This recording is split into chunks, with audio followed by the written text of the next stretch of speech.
Hello and welcome to Let's Talk. This is Brant coming at you with Allie and Haywood and a new friend, For Price, who's bringing big screen production to Amarillo, Texas. How you doing, For? I'm doing well. Good to see you this morning. Good to see you. Now tell us about this. We read about this months ago in different publications, and there's a new studio in town and moves to bring movie makers to Amarillo. Tell us about that. Well, and it's an exciting project in Amarillo where Sharpened Iron Studios is partnering with Amarillo College to build a sound stage and some production facilities right in downtown Amarillo, which is great for Amarillo and the Texas Panhandle and brings new industries and jobs and some excitement to the area, of course, but it also is good for the entire state of Texas. We're trying to compete with other states, surrounding us, New Mexico, Louisiana, other states like Georgia and some others have started to really compete with the East Coast and the West Coast with regard to movie production. And, there's some legislation right now moving through the Texas legislature. We hope that they will be successful, that would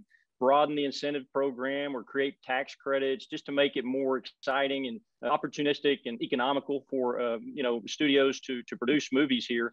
With all these streaming options now, Netflix, for instance, Prime Video, and all the original productions out there, sound stages are in high demand. So it would be a good thing for Texas.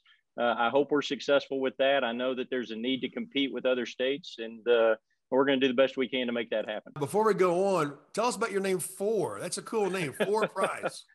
Well, For's a nickname. I'm the fourth Walter Thomas in my family. And so my dad had always gone by our middle name, Tommy or Thomas. And my grandfather was Walter. And it was a way of keeping us separate when I was a kid. And it's been with me since birth. So anybody that thinks nicknames don't stick, they do. I've had it for 53 years, and it's never going to change now. That's just the way it is. Hey, George Foreman had 5 kids named George.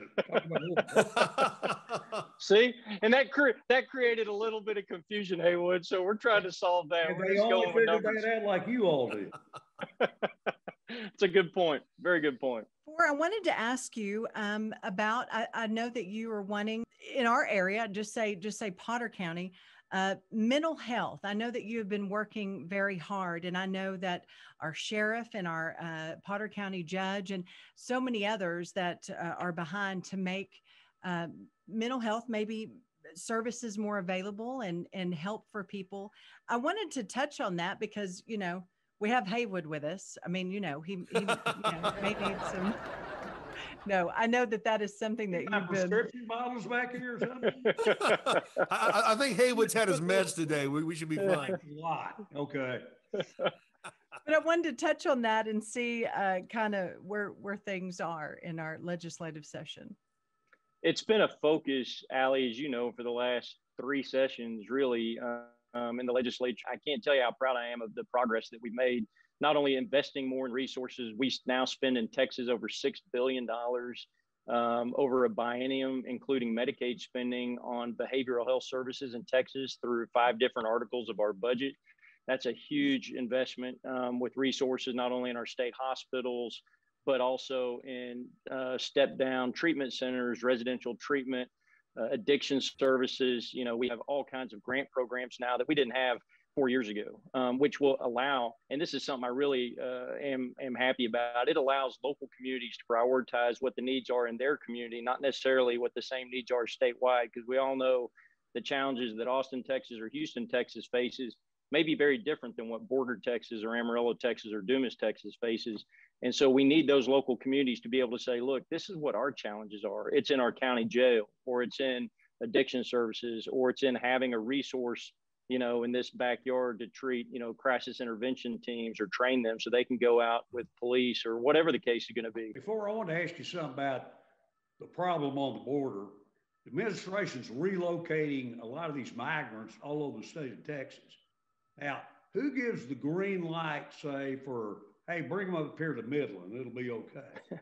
That's a great question, Haywood. I think a lot of the decisions are being made at the federal level because I think a lot of local, folks have been surprised by some of the placement of the folks that are, entering the country illegally, down on the border. And it's a real crisis. It's awful.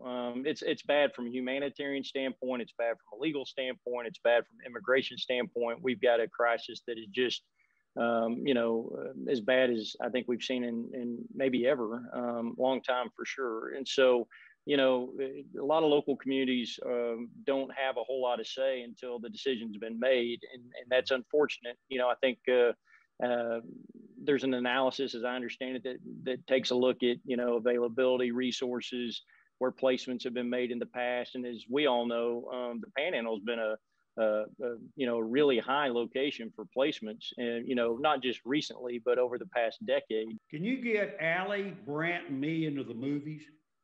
If it's a Western, I play a great dead guy. Really.